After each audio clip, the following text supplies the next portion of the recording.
Hi, I'm Carol Kirby, Director of Expressions at Live Oak Church.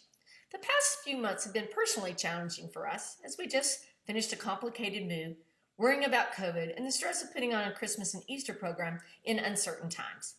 During this turmoil, I began to concentrate on two words: refresh and rest. Every part of our being, physical, mental, and spiritual, need those two things in order for us to stay balanced. Sometimes things happen, however, that throws our life into chaos, and we need to rely on Jesus. This reminds me of the situation at Live Oak right now. During the storm, the water poured down from the broken pipes, and our church was thrown into chaos. There was water everywhere, ceiling tiles caved in, furniture ruined, and it seemed like we were back to the beginning of the pandemic. The next couple of weeks proved even more challenging as we had to sort through, pack, move, and start tearing things apart.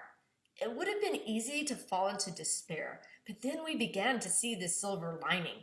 In the process of rebuilding, we realized just how tired our church had become, and now we had the opportunity to refresh it.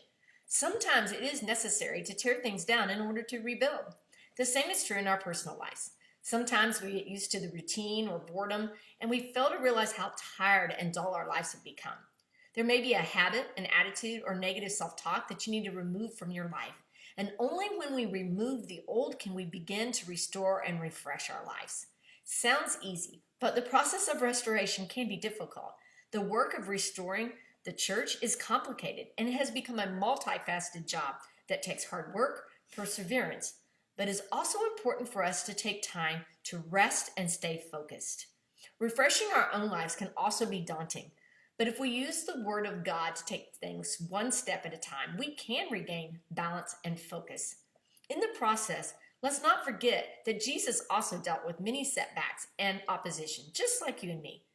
But he used the strategy of rest in order to pursue his purpose. He sought out solitude to find rest, to focus on his Father, and gain strength.